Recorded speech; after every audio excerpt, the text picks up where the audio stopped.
This morning, Eugene is going to be picking up on the theme of the city, and I assume that he will do as he's done the last number of days, which is almost exactly what we were hoping he would do. That is, pick up on the themes of Jonah from the story and tease out of it implications for ministry and the life of the church. And I don't know how you're reading it, although I'm hearing from a number of you, but I've been very pleased with Eugene's development of the themes throughout the week. And today he'll pick up on the theme of the city. I am reminded of a joke. The text talks about taking 3 days to go through the city of Nineveh. You've heard the story about the Texan, I'm sure, who was trying to impress somebody from out of state about the size of his native state. And he said, I can get into my pickup and drive all day and never get out of the state of Texas. And the other guy just shook his head knowingly and says, yes, I know exactly what you mean. I used to have a pickup like that too. Eugene.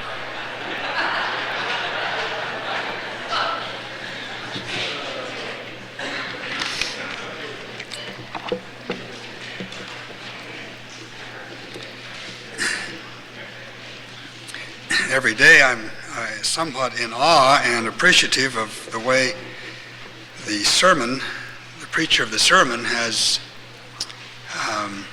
done exactly what I'm doing, and I feel a little bit superfluous in saying it again. Gertrude the first day, and then Eric, and now David.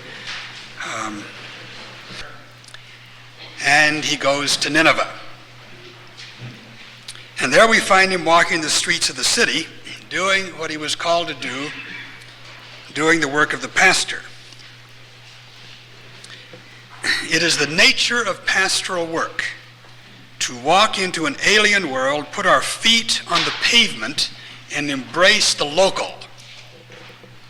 Pastoral work is geographical as much as it is theological. Pastors don't send memos, don't send out generic messages, don't work from a distance. Locale is part of it. It is the nature of pastoral work to be on site, working things out in the particular soil of the particular parish. And Jonah becomes a pastor when, but not until, he enters Nineveh.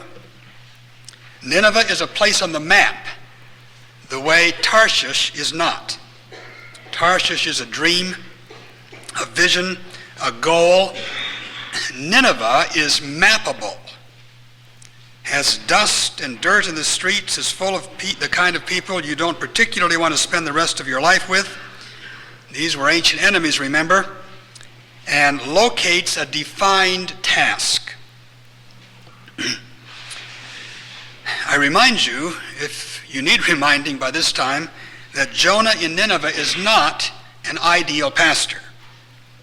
Jonah is not an ideal anything, but he is a pastor, and since none of us are ideal pastors, and obedience alone, a reluctant, bad-tempered obedience, but still it's obedience, he's there, not in Tarshish, not someplace else, and the place has a name, Nineveh.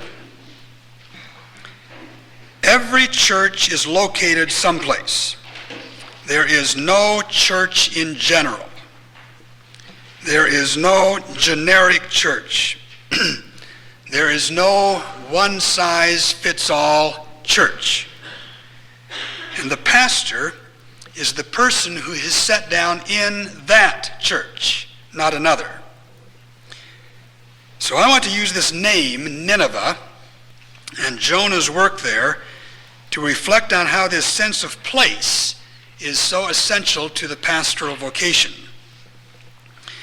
And one of the great books on pastoral theology that brought this into focus for me was James Joyce's novel, Ulysses. Joyce narrates a single day in the life of a Dublin Jew, Leopold Bloom. Leopold Bloom is a very ordinary man. There's no detail in his life in which he is distinguished, unless it is in his rather monotone dreariness.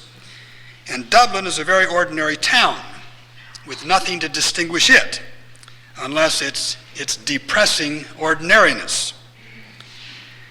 Most Dubliners leave Dublin as soon as they can. This colorless, undistinguished human being in this colorless, undistinguished town provides the contents for this novel. Gradually, as we are taken through a single day in the life of this person, a day in which nothing of note happens, we realize that everything is going on here that is unique to the human condition. We get little flickers of recognition as we go along that this is the classic human story, worked out with a background of mythic dimensions. This is the old Greek story of Ulysses as he travels through all the country of experience and possibility and finds himself finally home. Well, what Joyce did for me in this book is wake me up to the infinity of meaning in the ordinary day. Leopold Bloom, buying and selling, talking and listening, eating and defecating, is mythic in the great grand manner. The 20-year voyage from Troy to Ithaca is repeated daily in anyone's life, if only we have eyes and ears for it.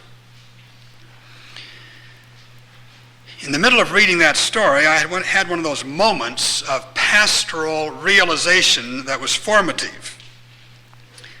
I thought, that's what I want to do as a pastor. I want to be able to look at each person in my parish with the same imagination and insight and comprehensiveness that Joyce was able to look at in the character of Leopold Bloom. But the story that I want to see worked out is not the Greek story of Ulysses, but the gospel story of Jesus. I want to be able to see all the details of the gospel story being worked out before my eyes in the lives of these people to whom I'm pastor, every one of them, every person, every day in this place. I came across lines by Gerard Manley Hopkins that gave a kind of epigraph to all of this. For Christ plays in 10,000 places, lovely in eyes, lovely in limbs not his, to the Father through the features of men's faces. The faces, not 10,000 this time, but 200 or 300 faces that I see assembled before me on any ordinary Sunday morning. Well, now I had two stories to get straight. The gospel story, I already knew this story pretty well. I was a preacher, a proclaimer with a message. I had been sent to Nineveh to say something, to bring the word of God. It was important I get this message accurately spoken. I love doing this. I love reading and pondering and preaching these scriptures, making them accessible to a people out of a different culture, being, as David says, Hermes, running with the message, the secret message. These people who are living in different weather, with different language, different cultural experiences. This is privileged and glorious work.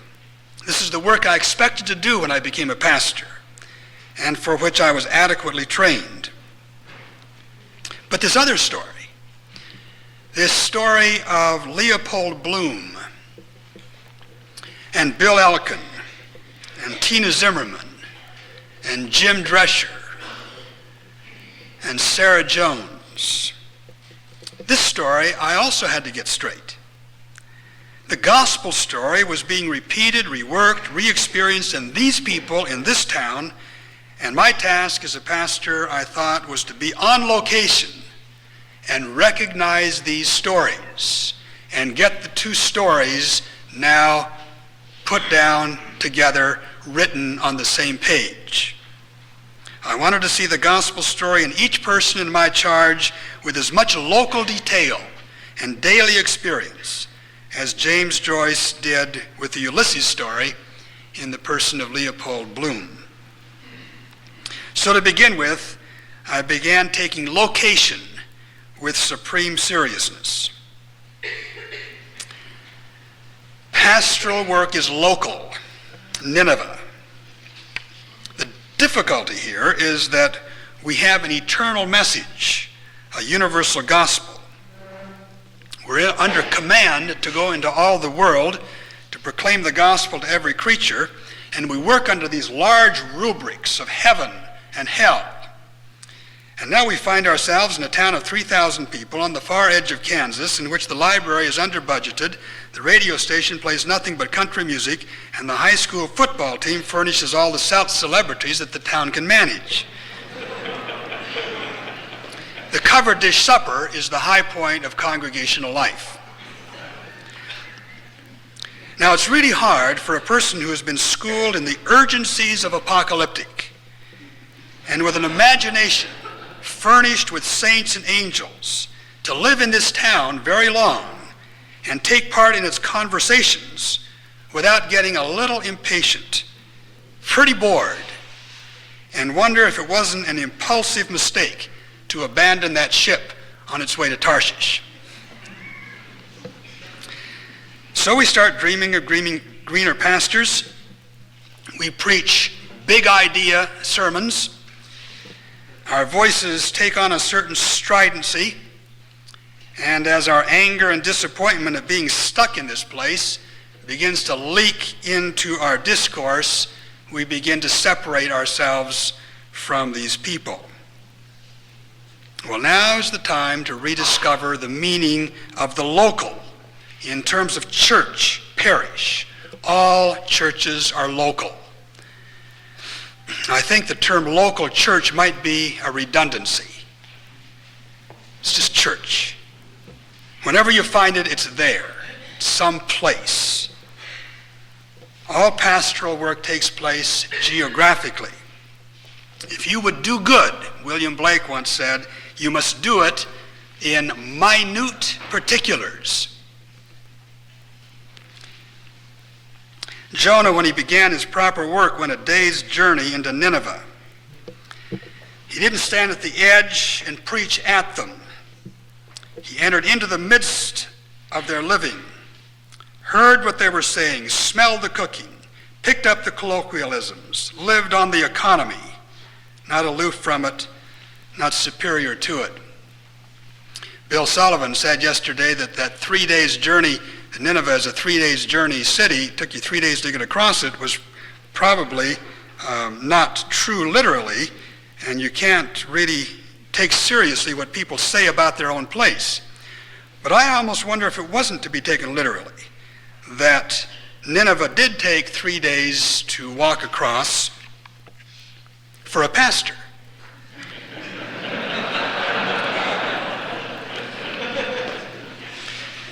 I have a brother-in-law who is a pastor who takes 3 hours every day to walk from his church to a coffee shop 3 blocks away and back again.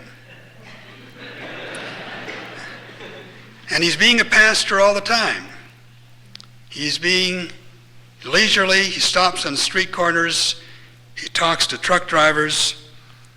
And he's wonderful. His whole town, the whole town is his parish, and if he went from one side to the other, which is about 1.5 miles, it might take him 3 days. He takes locale seriously. That place is packed with drama, with heaven and hell, with persons who are glorious before God. The gospel is always emphatically geographical. Place names: Sinai, Hebron, Machpelah, Shiloh, Nazareth, Jezreel, Samaria, Bethlehem, Jerusalem, Bethsaida. All this is embedded in the gospel. You can't understand the gospel apart from that. All theology is rooted in geology. If you've ever taken a trip to the biblical lands, you'll probably had the experience I've had a few times that these towns aren't very glamorous. A lot of dirt on the streets. Nothing very pretty.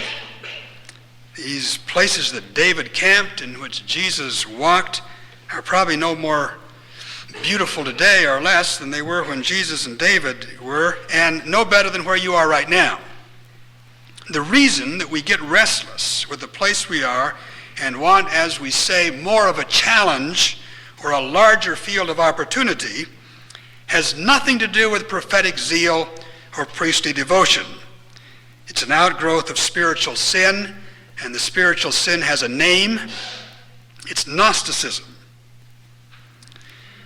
Gnosticism is the ancient but persistently contemporary perversion of the gospel that is contemptuous of place and matter.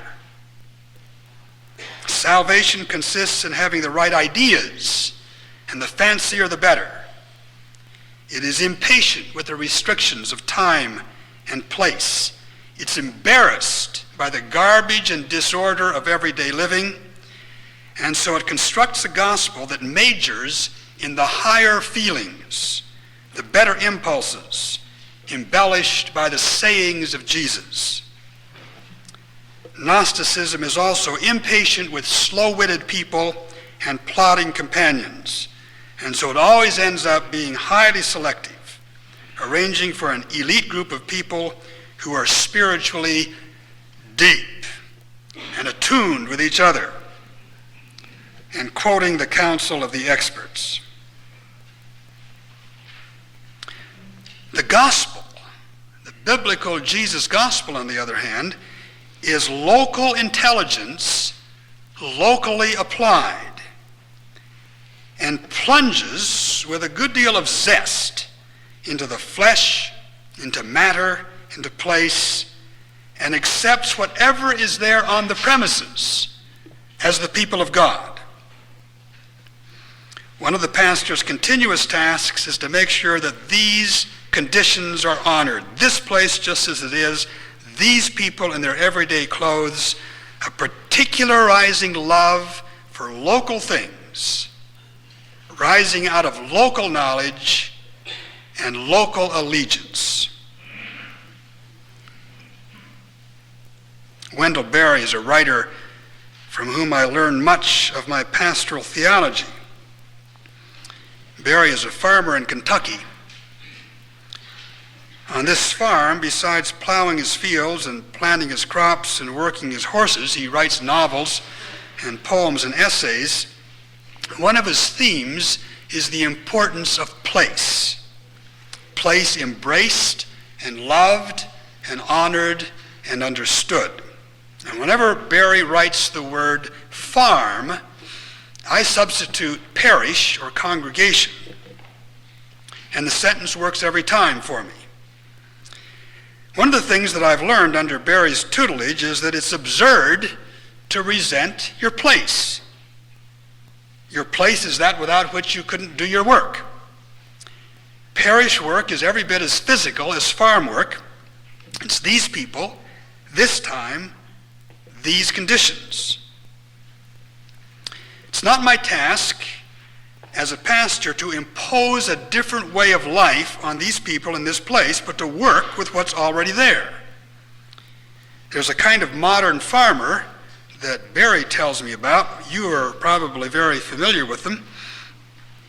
I don't know these people firsthand, but they're impatient with the actual conditions of any farm, and they bring in large-scale equipment to eliminate what is distinctively local so that machines can do their work unimpeded by the local quirks of geography. They treat the land not as a resource to be cared for, but as loot. This is the old Tarshish mentality, careerism. The itinerant professional who generalizes the world, reducing its abundant and diverse wonder to raw material. Well, that sounds familiar to me. It's prevalent among pastors whom I know, and I've had the idea a few times myself, more times than I like to admit. But when I take up that attitude towards my congregation, see it as raw material to manufacture into an evangelism program or a mission outreach or a Christian education learning center, I know I'm doing it wrong. When I do that, I'm pushing and pulling, cajoling and seducing, persuading and selling.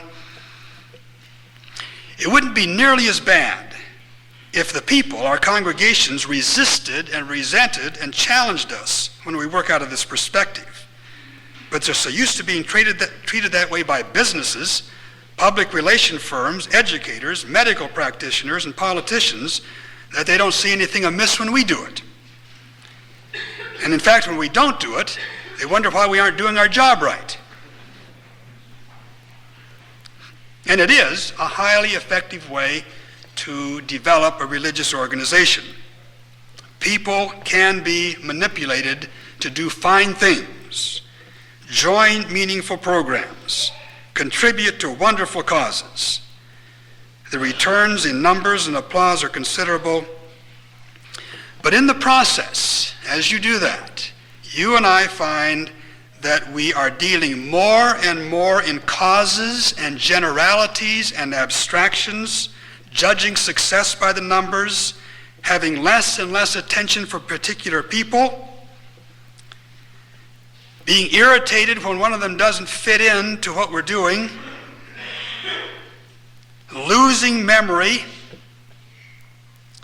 these complex interactions, these crisscrossed histories that come partially into view every Sunday morning start getting blurred, fuzzy. The devil's work is abstraction. Not the love of material things, but the love of their quantities, which of course is why David's heart smote him when he numbered the people. It is not the lover of material things, but the abstractionist who defends long-term damage for short-term gains, or who calculates the acceptability of industrial damage to ecological or human wealth, or who counts dead bodies on the battlefield. The true lover of material things does not think in this way, but is answerable instead to the paradox of the parable of the lost sheep, that each is more precious than all.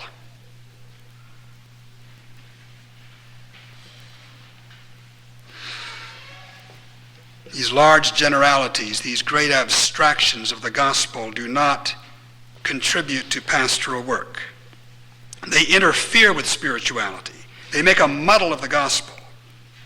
Our work is not to make a religious establishment succeed. It is to nurture the gospel of Jesus Christ into maturity.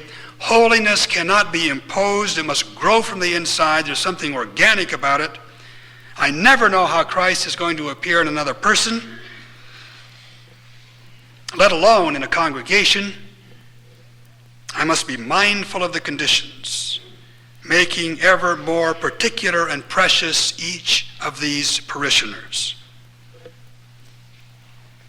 True love is always concerned with the particular and not with the general, with something, or rather somebody, not with anything or anybody.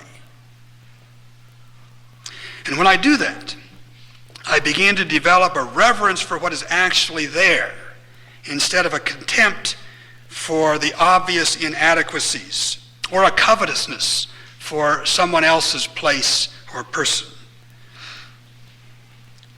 Wendell Berry again shows, contends, argues, preaches that the farm is a small-scale ecosystem, everything working with everything else in certain rhythms and proportions. The farmer's task is to understand the rhythms and the proportions there, in that place, on that farm, and nurture them, keep them whole, healthy. Not bullyingly invade the place and make it function on his rhythms or by his proportions, according to the size of his ego. If all the farmer is after is profit, he will not be reverential of what is actually there, but only greedy for what he can get out of it. If all a pastor is after is profit, she will not be reverential of what is actually there, but only greedy for what she can get out of it. Well, I think the parallel with our parishes could not be more exact. And I keep on substituting my pastoral vocabulary for Barry's agricultural, and I learn reverence. I learn that these souls, these divinely worked on souls, are soil whom the Spirit is using to bring forth harvests. I have no idea what's going on here most of the time. I must study the contours, be watchful of the weather, know what kind of crops grow in this climate, understand what kind of weeds, diseases operate under these conditions, be in awe of the complex intricacies between past and present, between the people in this parish, the people on the outside. I have a brother who is an organic gardener. He's taught me a lot about topsoil. I never paid any attention to topsoil before my brother Ken started. It's more than teaching me, it's more something more strenuous than that. Indoctrination, propaganda, I don't know, it's fierce. And I'm amazed, as Ken has taught me these things, showed me, insisted that I look, that all this dirt under my feet, that I treat like dirt, is a treasure. Millions of organisms constantly interacting, a constant cycle of death and resurrection, the source of most of the world's food. And a few people who nourish and protect this topsoil, and many others who rapaciously strip mine it, and others who are merely careless, expose it to wind and water erosion. Right now, across from my congregation, there are great earth movers rearranging the contours of 8 acres of land that I've looked at for 26, 27 years and enjoyed. They're preparing to build a school, but the first thing they find out is that the topsoil is in the way. And so for 3 months, they've been scraping it away. And now they're down to hard, firm clay. They can build their will upon that. They've gotten rid of the topsoil. Now they're going to have brick and cement and asphalt. This is going on all over America. The topsoil is disappearing, I'm told, at an alarming rate. It's going on in churches, too, in congregations. When you talk about topsoil, it's hard to avoid the language of religion. Congregation is the topsoil of pastoral work. This is the material substance in which the Spirit's work takes place. These people, assembled in worship, dispersed in blessing, they are so ordinary, so unobtrusively there. We've walked among and on these people all our lives. They seem so just there. We take them for granted. We quit seeing them as interactive energies. We become so preoccupied with building our theological roads and our mission constructs, parking lot curricula. We start treating this precious congregational topsoil as something that's dead and inert, to be rearranged according to our visions. And then whatever isn't immediately useful, bulldozed to the side where it won't interfere with our projects. But this is the field of pastoral work. This is the nature of the context where we are. Just as it is, teeming with energy, nutrients, mixing death and life. I cannot manufacture it. You can't make it. But you can protect it. You can nourish it. You can refrain from polluting or violating it. But mostly, like the farmer with his topsoil, her topsoil, you must respect and honor and reverence it. Be in awe before the vast mysteries contained in this unassuming ordinariness. Why do pastors so often treat congregations with the impatience and violence of developers building a shopping mall, instead of the patient devotion of a farmer cultivating a field? The shopping mall is going to be abandoned and in disrepair in 50 years. The field's going to be healthy and productive for another 1,000 if the mysteries are respected by the skilled farmer. Well, what I'm trying to insist on now is that pastors are assigned by the church to care for congregations, not exploit them. To gently cultivate parishes that are plantings of the Lord, not brashly develop shopping malls. The congregation is not the enemy. Pastoral work is not adversarial. These are not aliens to be conquered, defeated, and then rehabilitated to the satisfaction of the pastoral ego. Thomas Merton said this: "It's both dangerous and easy to hate people because they're not what they ought to be. If we do not first respect what they are, we will never suffer them to become what they ought to be. And in our impatience, we'll do away with them altogether." The congregation is not stupid, lumpish, and doltish waiting for pastoral enlightenment. Condescension in pastors is even worse than hostility. Now the congregation is topsoil. James Freeman Clarke, an Easterner who traveled in the West in the 19th century, wrote a book called Self-Culture, which had great circulation toward the end of the century. Here's a wonderful paragraph out of that book. When I lived in the West, there came a phrenologist to the town, examining the heads of all the clergymen in the place. He found us all deficient in the organ of reverence. More than that, we all admitted that the fact was so, that we were not, any of us, especially gifted with natural piety or love of worship. Then he said, "You have all mistaken your calling. You ought not to be ministers." Well, things haven't changed much. We're typically full of ambition for God, but we're not reverent before God, and the irreverence before God has its corollary in an irreverence of congregation.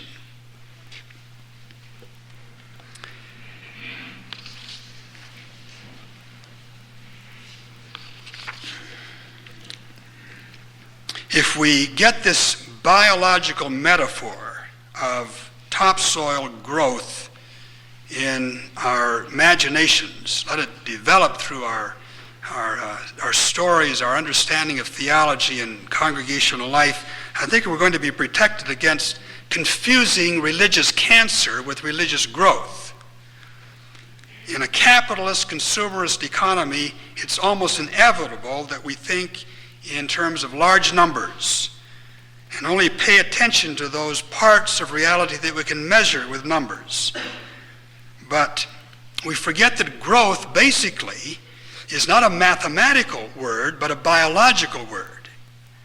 And we must recover that biological imagination as we use this. The only people who are regularly obsessed with the numerical aspects of growth are adolescents. When I was 15, I enrolled in a mail-order bodybuilding course with two of my friends. Every week we'd get the materials, we'd go through the exercise, and we had tape measures. And we would measure our biceps, and we'd measure our chest expanded and deflated, and we kept a record of all those things for a couple of years. The changes weren't very impressive, by the way. The girls, I later on learned, were doing the same thing, measuring their breasts. One of the signs of maturity is loss of interest in these numbers.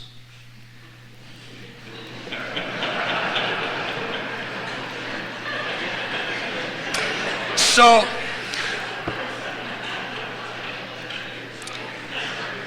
So why is there so much adolescent measuring of religious biceps, of religious breasts in American churches? In a Norman Dubie poem, these lines: with fractions, as the bottom integer gets bigger, mother, it represents less. So reticence becomes a requisite pastoral skill, a respect for limits. An enthusiasm for God's unlimited grace has its corollary in a developed sensitivity to human limits. We have to know when and where to stop. One man I know says he knew a barber once who refused to give a discount to a bald client because his artistry, he said, consisted in knowing not how much to cut off, but when to stop.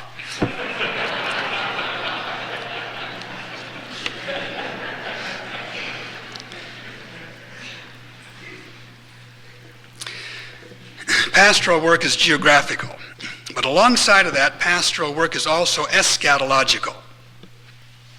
Jonah entered into Nineveh, embraced the locale, immersed himself in the particulars. When he opened his mouth to preach, he did not make appreciative comments on the landscape. His message was eschatological. Yet 40 days and Nineveh will be overthrown. Now, this is not the kind of message we normally associate with pastoral work. We're more apt to see this message as the province of street preachers or hit-and-run evangelists, not with someone who cares about a congregation, is committed to its welfare by entering into its depth, into its life. But that's all caricature. True and authentic pastoral work is always and continuously eschatological. Yet 40 days and Nineveh will be overthrown is the basic and essential pastoral proclamation.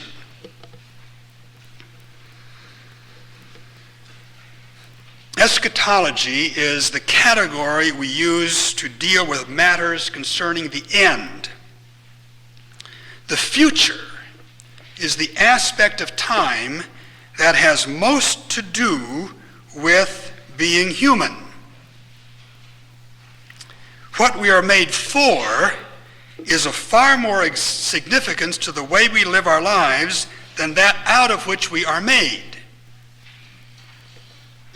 End has a double meaning in our language. It means the finish, the terminus. It also means the goal, the purpose. The two meanings cannot be cleanly separated from each other. And in eschatology, it's the second meaning that predominates in Scripture and in pastoral work. Now, it's interesting to observe what happens when people get separated from a life of biblical faith, lose their orientation in the geography of the gospel. What happens then eschatologically to this other dimension? Interest shifts from the covenant to the calendar. Eschatology has less to do with purpose now than it does with chronology. The future is viewed with the curiosity of the fortune teller or the calculation of the insurance actuary. Journalistic prediction, chatters and gossips pouring through our ears like guttered rainwater, and all but obliterates the far-off thunder of gospel prophecy. Yet 40 days and Nineveh will be overthrown. Nineveh is a religious city. All cities are. There were great ziggurats in Nineveh. Babel edifices, reaching to the skies, reaching to God. A priestly bureaucracy organized life so that it would have order and security. By complying with rituals and obeying the rules, risk was eliminated, or at least reduced. Answers were provided for all the mysteries. God was put into the service of humanity. People typically gather in cities to protect themselves from danger. to organize life for profit, to anticipate by art and music heavenly bliss. The uncertainties of the wild, sea and mountain, desert, are tamed and controlled.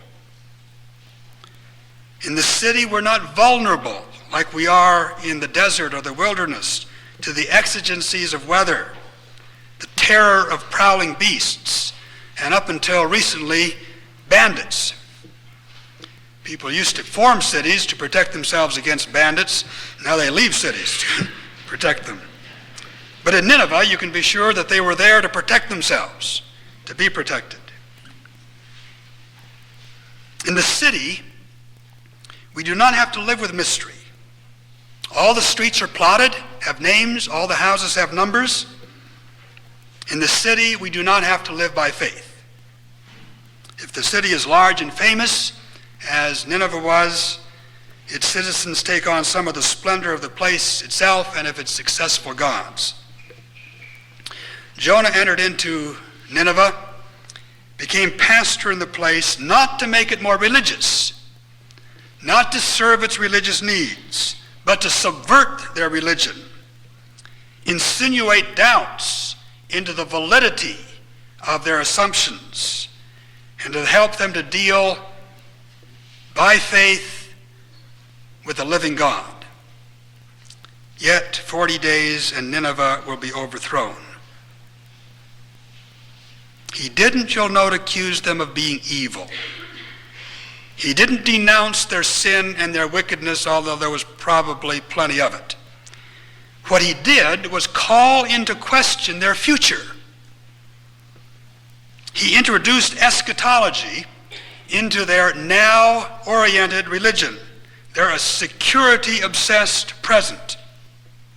40 days is a stock biblical phrase that has hope at the core of it. 40 days is a period for testing out the reality of your life, examining it for truth, for authenticity.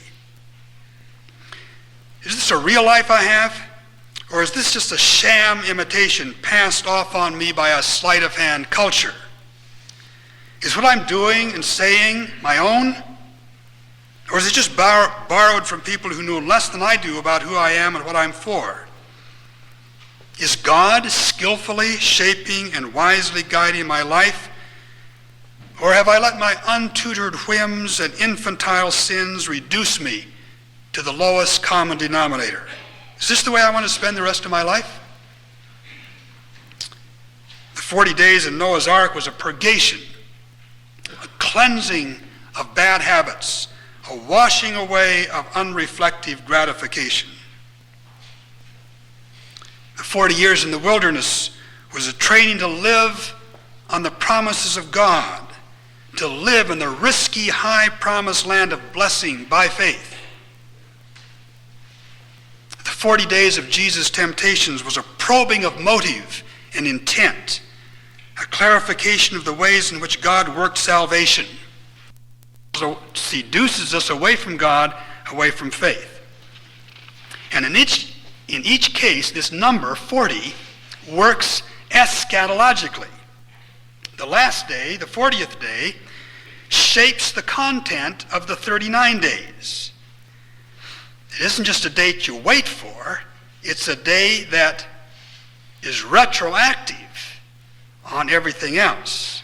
The 39 days experience eschatological pressure to be fit for the reality of the 40th day. This is what is called eschatofeedback.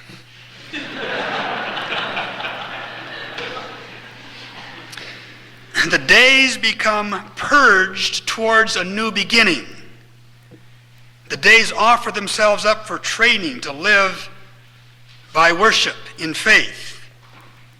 The days clarify discernments for detecting obedience to the cross. If the 40 days does its proper work, life begins in a new way back at day 1 or 2 or 3 or 4. Life is cleaned up, reshaped. If the 40 does not do its work, life is destroyed. The ark shipwrecks, and everyone is drowned. The Israelites troop back to Egypt to spend the rest of their lives making bricks without straw. Jesus takes up the devil's agenda, and the world falls under the rule of Antichrist, glad to be rid of the cross. In Nineveh, the 40 did its proper work.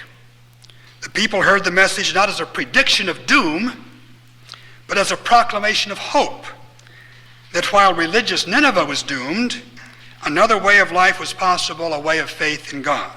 Change was possible. They didn't have to live the way they did. They could live for God, before God, in the presence of God. Now, pastoral work without eschatology, and sometimes I think eschatology might be the most important theological doctrine for pastors. Pastoral work without eschatology becomes a court chaplaincy, sprinkling holy water on consumerist complacency and religious gratification. Without eschatology, the line goes slack, and there's nothing pulling us to the heights, to holiness, to the prize of the high calling in Christ Jesus. It's highly significant that the major piece of eschatological literature in Scripture, the Revelation, was written by a pastor who was identified by his work in 7 Roman Greek cities. When you live in the city, as we heard earlier this morning, you begin to realize how important eschatology is. And so the two aspects get yoked together, geography and eschatology. Either without the other has lost its biblical partner. And the pastoral vocation then is falsified. This is an equal yoke kind of thing, geography, eschatology. Geography without eschatology becomes just mere religious landscaping, growing a few flowers, mowing the lawn, making life as comfortable as possible under the circumstances. It takes considerable delight in what's there, but only as it is. Tourism replaces pilgrimage. Lawn games substitute for mountain climbing. Flowers substitute for crops. Everybody's furnished with a Rand McNally road map and a handbook listing the best hotels and restaurants and the hours the museums are open. Eschatology without geography degenerates into religious science fiction, imagining lurid scenarios of heaven and hell, losing all interest in the gospel essentials of love and hope and faith in that obsession to manipulate anxieties and phobias for profit and for power. But if you keep them together, the geography and the eschatology, you've got a pastoral vocation which takes seriously the topsoil of what is there, but keeps it in tension with this call of God to the high calling in Jesus Christ.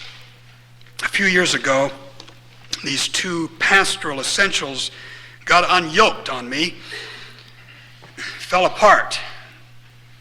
And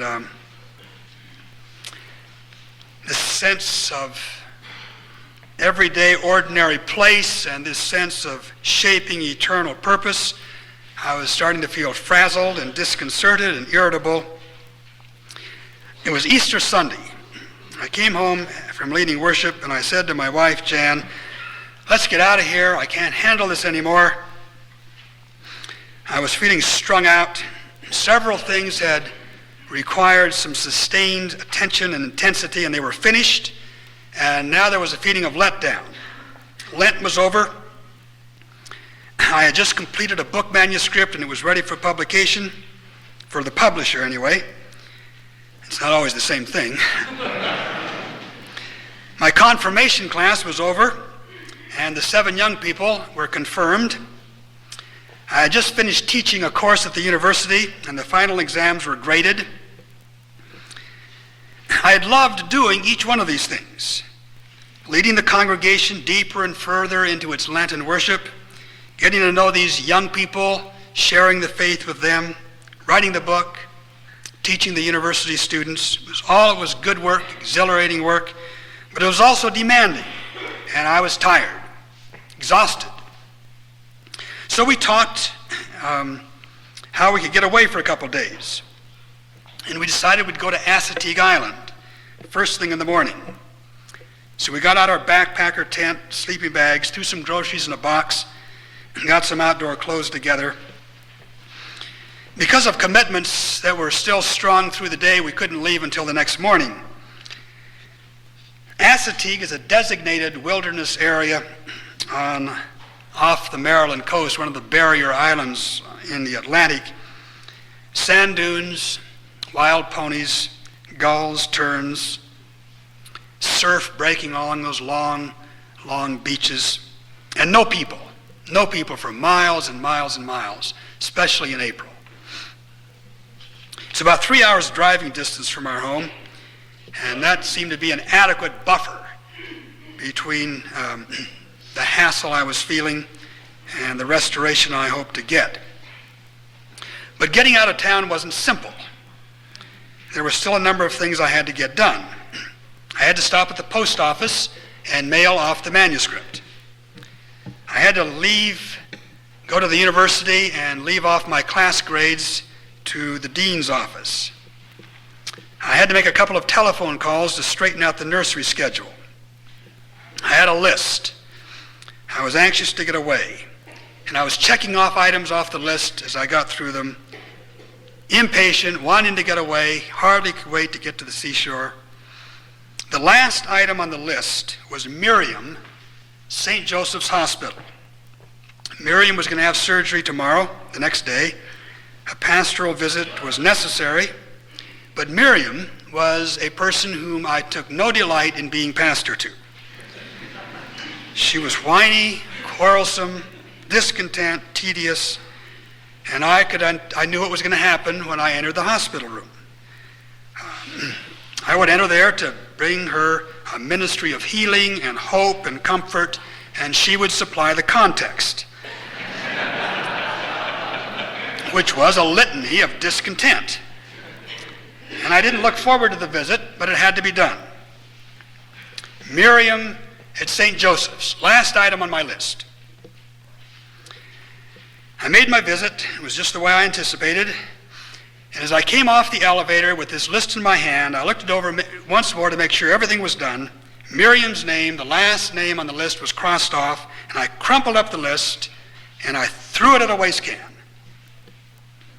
with some ferocity. And I got to the car feeling free. Jan was driving. I just sat back. On the last of all those Lilliputian strings that had confined my giant spirituality to the petty round of niggling parish detail was now cut, and I could expand to my full stature. So we arrived at Assateague, set up our north face tent, cooked our macaroni and cheese supper, walked that smooth beach, marveling at the seabirds, and emptying ourselves into that emptiness, taking in the long, easy rhythms of the surf and the tide. And that night we slept with the tent flaps tied open. It was early spring. The air was cool, verging on cold. The moon was just past full. The skies were cloudless. All night long, the breeze just poured through that tent, purging the fatigue, cleaning out the dust of anxiety. And I dreamed, had a wonderful dream, a Bethel dream. And the moment I woke up, I knew the meaning of my dream. I knew it was a gift dream, the kind of dream that locates God's actual presence in my actual experience. In my dream, I walked into a Baltimore bookstore and saw displayed on a rack a pile of books with the name Lists. And the writer was Jerry Ellingson. Jerry Ellingson is a woman whom I grew up with in Kalispell, Montana. I know her really well. I like her, but I didn't know she was a writer. So I took the book and I looked at it, and it was just a book of lists. There was a laundry list, grocery list, Christmas card list, shopping list, no narrative, just lists, all the different kinds of lists you could write. So I ran to the telephone and called long distance to Montana. I said, Jerry, I just found your book. I didn't know you were a writer. Bestseller, New York Times bestseller lists. It's got stacks of them here in Baltimore. And she couldn't remember writing the book and hadn't received any royalty checks yet. But I told her about it and said, congratulations, I can hardly wait to read it. And then I woke up, and immediately I knew the meaning of my dream. Lists are bestseller material. In my hurry to recover the spirituality of my life, the sense of the presence of God, a spacious leisure for savoring grace, I had thrown away the raw material for it, my list. The items that I thought were interfering with my holiness, the holiness of my vocation, were the materials for the holiness of my vocation. Leading a congregation in worship is glorious. This weekly gathering of hungry and thirsty people around the mysteries of word and sacrament. Telephoning a couple of forgetful sinners later to straighten out a misunderstanding on the nursery schedule was a triviality I resented. Teaching university students was a high calling. Getting the grades at the dean's office was an irritation. Writing a book was satisfyingly creative. Getting the manuscript packaged and mailed was beneath the dignity of my office. Praying for God's healing and love was a priestly honor. Listening to the whine and resentment of an unattractive woman was something I was going to delegate to someone else next time. And then the dream showed me that each of these items was bestseller material. Grading exams, standing in the post office line, putting up with inconvenient emotions, telephoning forgetful mothers, and I had treated each one of these things as garbage, as waste. Got it out of my sight into a waste can. And I was throwing away the very stuff of my vocation. Lists. I told my wife the dream, thought about it, had a couple of days of non-list making to assimilate its significance, and I realized how much of my life consists in paying as little attention as possible to details that don't seem very important, so that I can attend to the big things, the important things, the spiritual things. And when I got home again, the first thing I did was call up Jerry Ellingson, really this time, and thanked her for the book.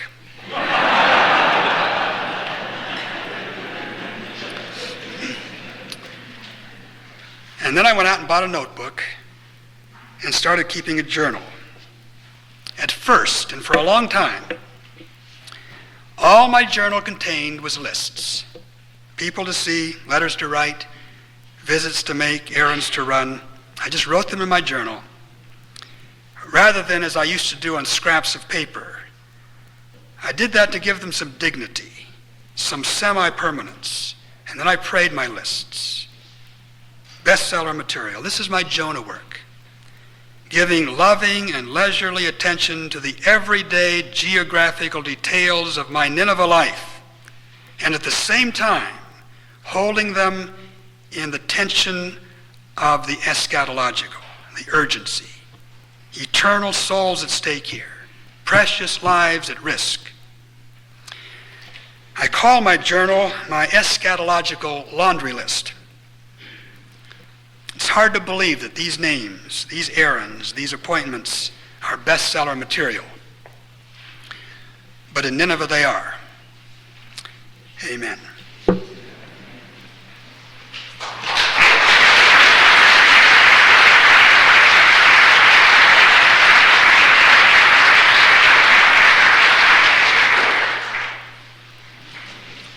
list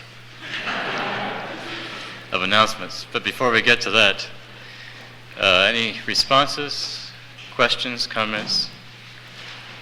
I'm sure that there is much here for all of us to grab a hold of and to reflect upon, take with us. The thing that was going through my mind while you were talking about lists, Eugene, is that sometimes I feel irritated by interruptions from people, and I have to keep reminding myself that is my work, that is my calling, to be with and work with people.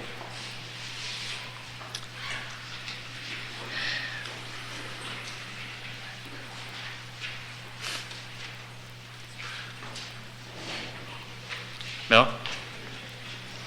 As a Kansas farm boy, I appreciate very much your analogy of the soil, and I would like to make a modest addition to it, if I may.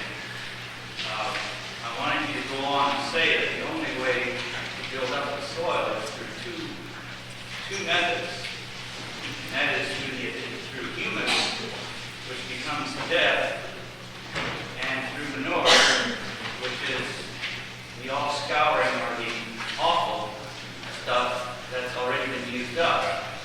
And it seems to me like there's even some meaning in that, those two images. Thank you, Mel. I think that's true. Chemical additives don't do it, do they? Except for the quick fix.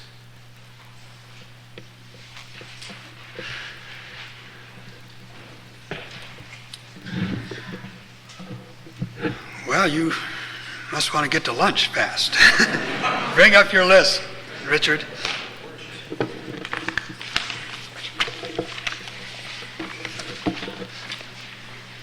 Thank you very much again, Eugene.